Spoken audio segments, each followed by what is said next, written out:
Selamat datang di materi elektronika digital dengan Budi Adi Perdana. Sebelum kita masuk ke materi elektronika digital, kita akan review dulu sedikit tentang apa itu elektronika, eh, tapi tidak dilihat dari sisi persamaan atau rangkaian, tapi hanya saja bentuk ilustrasi berpikir apa sih sebetulnya elektronika itu dan bagaimana kita memecahkan sebuah solusi menggunakan elektronika. Kita mulai dulu dari apa itu elektronika. Jika kita menggunakan bahasa yang non baku, eh, elektronika itu adalah sebuah seni untuk memanipulasi tegangan atau arus menggunakan sebuah rangkaian elektronika. Jadi kalau misalkan kita punya tegangan atau arus yang awalnya nilainya A, terus kita manipulasi menjadi B gitu. Misalkan awalnya A-nya itu bentuknya adalah nilainya konstan, saya ingin ubah menjadi berosilasi atau berubah-ubah terhadap waktu.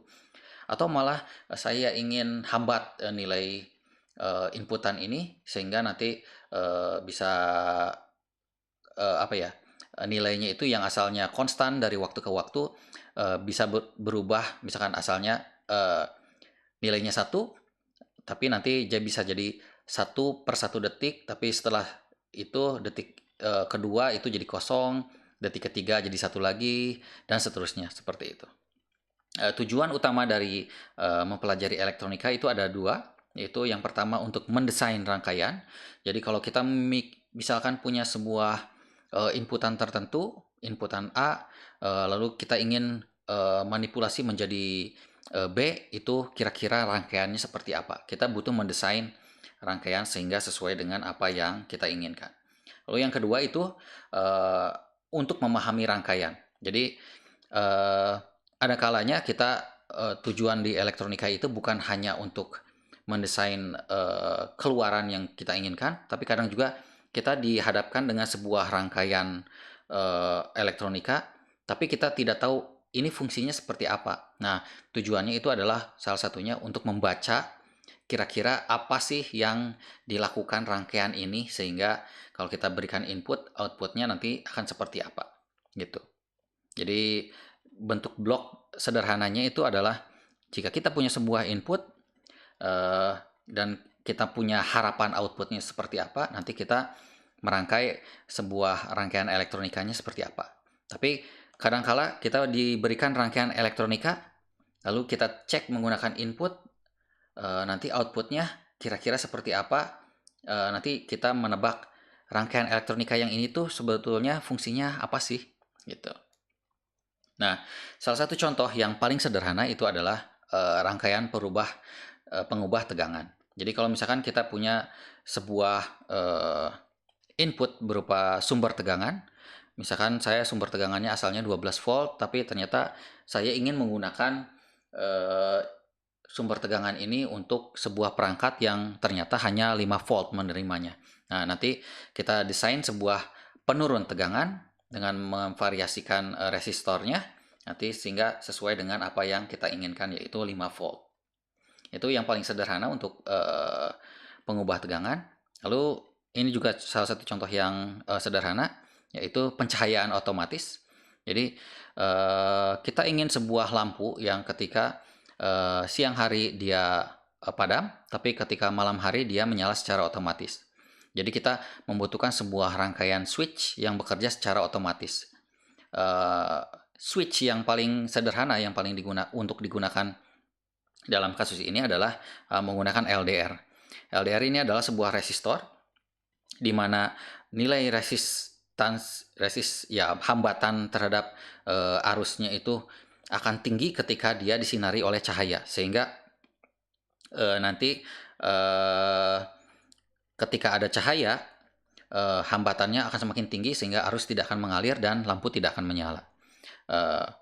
Kebalikannya ketika tidak ada cahaya maka arus akan dengan bebasnya mengalir dan nanti lampu akan menyala dan itu akan bekerja secara otomatis nantinya untuk siang dia akan padam karena hambatannya semakin tinggi, tapi kalau malam hari dia akan menyala karena hambatannya menjadi ya semakin rendah seperti itu.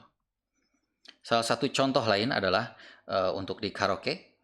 Misalkan kita ingin bernyanyi tapi ternyata di lingkungan di sekitar kita itu banyak gangguan dan eh, suara yang kita gunakan itu tidak terlalu keras.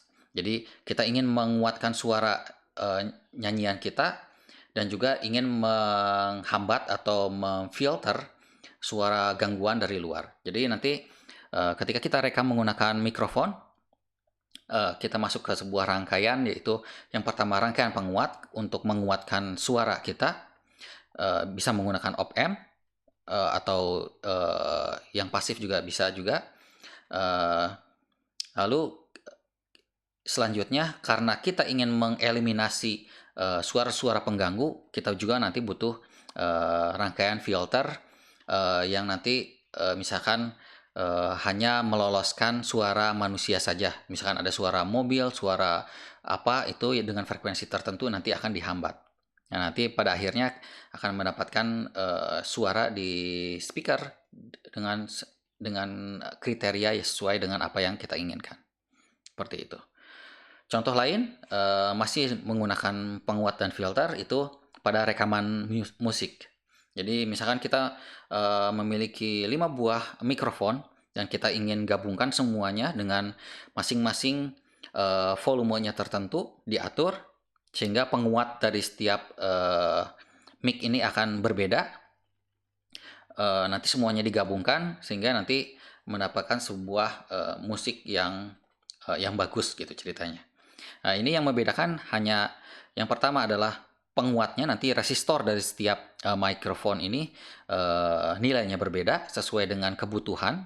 Itu biasanya yang lebih mudah adalah menggunakan variabel resistor, sehingga nanti kita tinggal putar saja nilainya sesuai, ya nanti hambatannya akan berubah sesuai dengan putaran yang kita berikan itu, apakah hambatannya semakin besar atau semakin kecil gitu. Lalu filter masih sama, yang ditambahkan adalah rangkaian penjumlah. Nanti penjumlah ini akan menjumlahkan semua sinyal dari hasil dari rekaman mikrofon ini, ya dari mikrofon ini nanti dijumlahkan sehingga nanti akan menjadi sebuah suara gabungan dari keseluruhannya. Seperti itu. Nah, untuk gambaran sederhana tentang elektronika cukup sekian. Nanti kita akan lanjut lagi di video selanjutnya. Terima kasih.